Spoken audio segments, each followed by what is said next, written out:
I rise today to underscore the critical importance of maintaining temporary protected status, or TPS, for Haiti. TPS allows nationals from designated countries facing ongoing armed conflict, environmental disasters, or extraordinary conditions to live, to work legally in the United States until it is safe to return to their homelands. First of all, I would like to thank my colleague, Senator Lisa Blunt Rochester from Delaware, for leading this effort in the United States Senate. Thank you. I want to thank the Senator from New York, Mr. Schumer, for his statements today, which is basically reflecting the views of millions of Americans who are outraged at what is transpiring and affecting dramatically the Haitian community in the United States. And I would really like to thank Massachusetts Congresswoman Ayanna Pressley for leading the successful effort in the House of Representatives to extend Haiti's TPS designation. And I am also thankful to Congresswoman Pressley for her partnership, not only today, but in her years-long fight to advocate for our Haitian and Haitian American communities. In January of this year, we co-hosted a field hearing in Massachusetts to hear from Haitian TPS holders, business and union leaders, and advocates about the importance of Haiti TPS. And in April, alongside Senator Van Hollen and Congresswoman Wasserman Schultz, we led an amicus brief in the Supreme Court on behalf of over 180 members of Congress in support of Haiti and Syria TPS. But last month, the Supreme Court delivered a devastating ruling in the case. The far-right justices greenlit the Trump administration's unlawful, racist termination for TPS for Haiti and for Syria. The court failed a test of morality. It slammed the doors of justice in the face of more than 1 million TPS holders, including 45,000 Haitian TPS holders in Massachusetts. It is an outrage. It is a travesty. And for years, Donald Trump has demonized and attacked Haitian TPS holders. Trump has spewed racist, cruel lies about Haitians. We know that Trump does not want to make America great again. Trump wants to make America hate again. That's what these policies represent, to make America white again. And to do so, he is terminating the critical TPS protections that nearly hundreds of thousands of Haitians rely on. The Trump administration plans to force Haitian TPS holders to return to dangerous and life-threatening conditions. But Haiti continues to confront overlapping crises: political instability, widespread violence, and a humanitarian emergency that has strained every single facet of daily life. In the wake of Hurricane Matthew in September of 2016, I traveled to Haiti to deliver relief goods and meet with aid providers, even amidst devastation.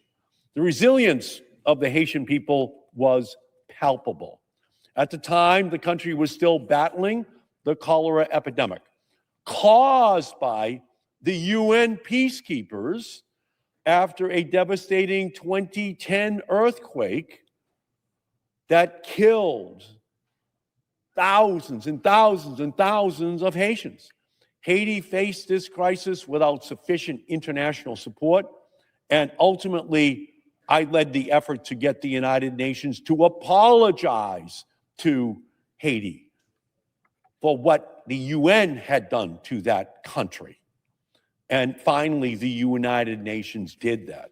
I came away from that trip knowing that Haiti would continue to hurt and that the United States should do everything in its power to help the Haitian people. Sadly, Haiti is still hurting.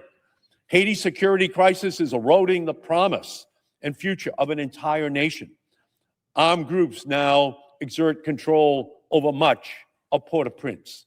Kidnappings, targeted violence, blockades have made it difficult for people to reach hospitals, attend school, access basic services. And at the same time, natural disasters, including earthquakes, hurricanes, and recurrent flooding, have further damaged infrastructure that was already stretched to its limit. And together, these forces have left millions without certainty or without security. It is clear that Haitian TPS holders cannot return home safely. And yet, the State Department currently advises American citizens against traveling to Haiti because of the dangers and instability. And that's utter hypocrisy. You can't tell Americans it's too dangerous to go to Haiti and then say that you're going to tell 350,000 Haitians they've got to go back to a place that's too dangerous for any American to go and visit. It's protected status. It's protecting them against that which is too dangerous. Instead of meeting this undeniable humanitarian catastrophe with compassion, the Trump administration has chosen to compound the trauma. And this brings us to the dangerous and politically cruel reality that Haitian TPS holders face today in our country. For families with children born here, American children, it may mean a choice that no parent should ever be forced to make, tearing their family apart or taking a child who has never stepped foot outside of the United States into danger in a country that child has never lived in, that the State Department is telling every American it's too dangerous to go to. But parents may have to take children into that situation. Imagine a mother or father sitting at their kitchen table tonight, looking across at their child and trying to decide if that child has a better chance of survival returning to Haiti, a country consumed by violence, or staying in the United States, separated from the loving care of their parents. If we do not act, this is the brutal reality of family separation that will play out in thousands of homes across this country. Families are being forced to endure agonizing, impossible calculations. And we cannot stand by while hundreds of thousands of Haitians who have lived and worked and built lives in the United States are suddenly staring into an abyss of uncertainty. And what of the daily life for those who will remain?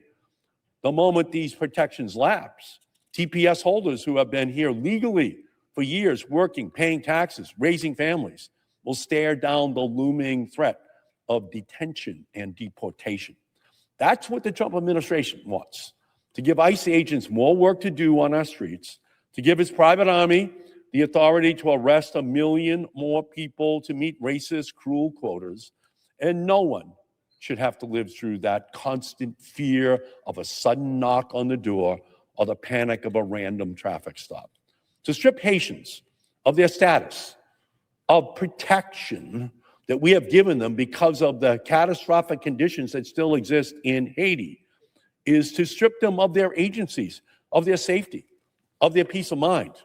Haitian TPS holders are Massachusetts.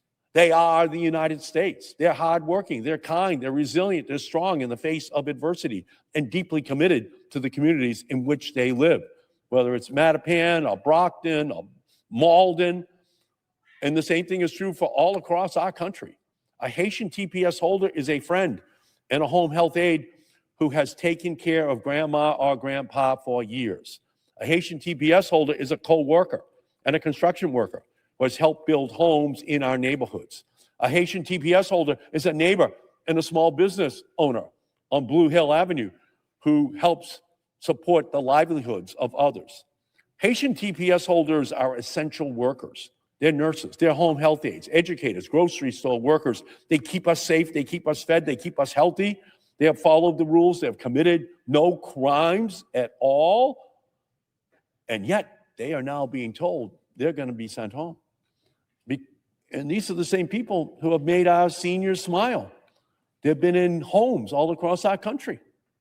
Homes taking care of our loved ones. Hospitals taking care of our loved ones. That's who they are.